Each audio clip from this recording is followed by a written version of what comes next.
मेरे तरह ढेर सारे ਜ਼ਿਮੀਂਦਾਰ ਹਾਲੇ ਵੀ ਕਣਕ ਰੱਖ ਕੇ ਐਕਸਪੈਰੀਮੈਂਟ ਕਰ ਰਹੇ ਨੇ। ਜਿਵੇਂ ਮੁੱਲ ਫਿਰ ਡਾਲਰ ਦਾ ਰੇਟ ਵੱਧਦਾ, ਸ਼ਾਇਦ ਕਣਕ ਦਾ ਵੀ ਰੇਟ ਵੱਧ ਜਾਵੇ, ਜਿਹੜਾ ਕਿ ਹਾਲੇ ਪੋਸੀਬਲ ਨਹੀਂ। ਮੈਂ ਮਨੀਰ ਅਹਿਮਦ ਤੇ ਤੁਸੀਂ ਵੇਖ ਰਹੇ ਹੋ ਅੱਜ ਦੀ ਵੀਡੀਓ। ਦੋ ਨੇ ਅੱਧੇ ਡੰਗਰ ਬਾਹਰ ਬੰਨੇ ਤੇ ਅੱਧੇ ਡੰਗਰ ਹਾਲੇ ਅੰਦਰ। ਇਹ ਜ਼ਿਮੀਂਦਾਰਾਂ ਦਾ ਡੰਗਰਾਂ ਦਾ ਕੰਮ ਵੀ ਬੜਾ ਔਖਾ ਹੈ। ਇਹ ਨਿਆਣਾ ਤਰ੍ਹਾਂ ਬੰਦਾ ਕਿਤੇ ਜਾ ਵੀ ਨਹੀਂ ਸਕਦਾ ਕਿ ਕਿਤੇ ਡੰਗਰ ਭੁੱਖੇ ਨਾ ਰਵਣ, ਬੰਨੇ ਨੇ ਕਿ ਨਹੀਂ ਬੰਨੇ। ਇਹ ਖਾਲਸ ਦੁੱਧ ਦਾ ਵਕਤ ਇਹ ਸਿਰਫ ਪਿੰਡਾਂ ਵਾਲੇ ਬਰਦਾਸ਼ਤ ਕਰ ਸਕਦੇ ਨੇ। ਤੇ ਸਮੋਸਾ ਵਗੈਰਾ ਖਾਣ ਤੇ ਦਿਲ ਕਰਿਆ ਤੇ ਮੈਂ ਚੱਲਾਂ ਜਮੀਲ ਕੋ, ਸਾਡੇ ਪਿੰਡ 'ਚ ਸਮੋਸੇ ਵਾਲੀ ਦੁਕਾਨ ਲਾਉਂਦਾ।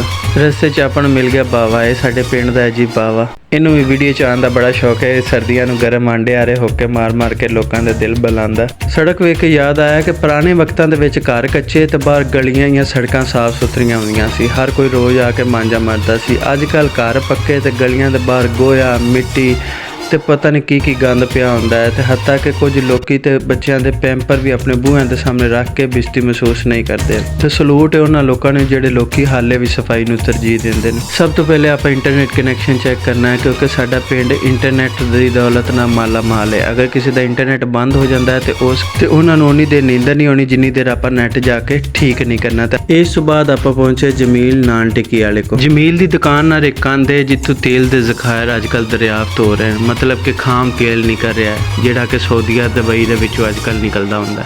ਜਿਸ ਟਾਈਮ ਮੈਂ ਜਮੀਲ ਕੋ ਪੁੱਛਿਆ ਤਾਂ ਉਹਨੇ ਕਿਹਾ ਨਹੀਂ ਯਾਰ, ਇਹ ਗੰਦ ਜਿਹੜਾ ਮੈਂ ਕੰਧ ਦੇ ਉੱਤੇ ਛੱਡਣਾ ਤੇ ਇਹ ਉਹਦਾ ਨਤੀਜਾ ਹੈ। ਇਹ ਤੇਲ ਛੇਲ ਨਹੀਂ, ਸਾਡੀ ਐਡੀ ਕਿਸਮਤ ਕਿ ਇੱਥੋਂ ਤੇਲ ਨਿਕਲ ਆਵੇ। ਤੇ ਮੈਂ ਉਹਨੂੰ ਪੁੱਛਿਆ ਕਿਤੇ ਮੋਬਾਈਲ ਦੇ ਵਿੱਚ ਤਾਂ ਨਹੀਂ ਸਮੋਸੇ ਬਣਾਉਂਦਾ ਕਿ ਉਹਦਾ ਕਚਰਾ ਛਣ ਕੇ ਮੋਬਾਈਲ ਵਰਗੀ ਕੰਧ ਹੋਈ ਪਈ ਹੈ। ਤੇ ਉਹਨੇ ਕਿਹਾ ਨਹੀਂ। ਇਹ ਇੱਕ ਵਾਰੀ ਤਾਂ ਮੇਰੇ ਦਿਲ ਨੇ ਬਰਦਾਸ਼ਤ ਨਹੀਂ ਕੀਤਾ। ਤੇ ਫਿਰ ਮੈਂ ਕਿਹਾ ਯਾਰ ਪੇਟ ਦੀ ਸੁਣ ਲਈਏ, ਪੇਟ ਪੂਜਾ ਕਰ ਲਈਏ। ਤੇ ਮੈਂ ਉਹਨੂੰ ਕਿਹਾ ਯਾਰ ਦੋ ਛੇਤੀ ਗਰਮ ਸਮੋਸੇ ਲਾ ਦੇ, ਨਾਲ ਇੱਕ ਠੰਡੀ ਬੋਤਲ ਲਿਆ ਦੇ।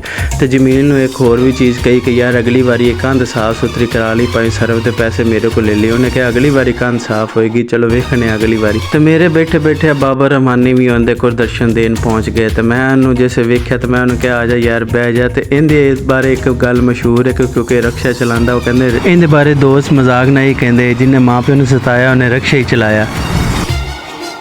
ਬੈਠੇ ਬੰਦੇ ਦੀ ਨਵੀਂ ਪਲਾਨ ਨਹੀਂ ਸੀ ਕਿ ਹੁਣ ਮੈਂ ਰਕਸ਼ੇ ਨੂੰ ਸਵਾਰੀਆਂ ਵਾਸਤੇ ਇਸਤੇਮਾਲ ਨਹੀਂ ਕਰਨਾ, ਹੁਣ ਪਿੰਡ ਵਿੱਚ ਸਬਜ਼ੀ ਲਾਣੀ ਕਰਨੀ ਤੇ ਸਾਰਾ ਦਿਨ ਪਿੰਡ ਦੇ ਵਿੱਚ ਰਕਸ਼ਾ ਫੇਰਨਾ ਕਰਨਾ। ਤੇ ਜਮੀਲ ਕੋ ਜੈਸੇ ਸਮੋਸਾ ਖਾਣਾ ਹੁੰਦਾ ਨਾ ਤਾਂ ਉਹਨੂੰ ਕਹੀਦਾ ਯਾਰ ਚਟਨੀ ਜਿਹੜੀ ਘਰ ਰੱਖੀ ਸਪੈਸ਼ਲ ਵਾਲੀ ਉਹ ਮੰਗਵਾ ਕੇ ਦੇ, ਕਿਉਂਕਿ ਉਹ ਥੋੜੀ ਜਿਹੀ ਬਿਹਤਰ ਬਣੀ ਹੁੰਦੀ। ਬਾਕੀ ਇਹ ਹੀ ਹੈ ਕਿ ਜਿਵੇਂ ਪਾਣੀ ਦੇ ਵਿੱਚ ਥੋੜਾ ਚਿੱਟਾ ਰੰਗ ਪਾਇਆ। ਵਾਪਸੀ ਤੇ ਸਾਨੂੰ ਮਿਲਿਆ ਤੱਕੀ, ਜਿਹੜਾ ਕਿ ਆਪਣੇ ਤਖਤ ਤੇ ਬੈਠਾ ਸੀ। ਜਿਸ ਟਾਈਮ ਆਪਾਂ ਆਏ ਆ ਤੇ ਉਹਨੇ ਉਹ ਤਖਤ ਤੋਂ ਆਪਣੀ ਨਸ਼ਿਸ਼ਤ ਚੁੱਕ ਲਈ। ਇਹ ਉਹ ਬੰਦਾ ਹੈ ਜਿਹੜਾ ਹਫਤੇ 'ਚ ਇੱਕ ਦਿਨ ਕੁਲਫੇ ਲਾਉਂਦਾ ਹੈ ਤੇ 6 ਦਿਨ ਇਹ ਆਪਣੇ ਤਖਤ ਤੇ ਬਹਿ ਕੇ ਲੋਕਾਂ ਦੇ ਪਿੰਡ ਆਉਣ ਤੇ ਜਾਣ ਤੇ ਨਜ਼ਰ ਰੱਖਦਾ। ਅਸੀਂ ਸੋਚ ਰਹੇ ਕਿ ਇਸ ਬੰਦੇ ਨੂੰ 20 ਰੁਪਏ ਪਰਚੀ ਵਾਲਾ ਸਿਸਟਮ ਬਣਾ ਕੇ ਦੇਣਾ ਕਿ ਜਿਹੜਾ ਵੀ ਕੋਈ ਪਿੰਡ ਆਵੇ ਉਹਦੇ ਕੋਲ 20 ਰੁਪਏ ਦੀ ਪਰਚੀ ਲੈਣੀ, ਕਿਉਂਕਿ ਸਾਰਾ ਦਿਨ ਇਹਨੇ ਬਹਿ ਕੇ ਪਿੰਡ 'ਚ ਆਉਣ ਜਾਣਾ ਰਹਿੰਦਾ, ਹੱਲੋ ਹਵਾਲ ਰੱਖਣਾ ਹੁੰਦਾ। ਤੇ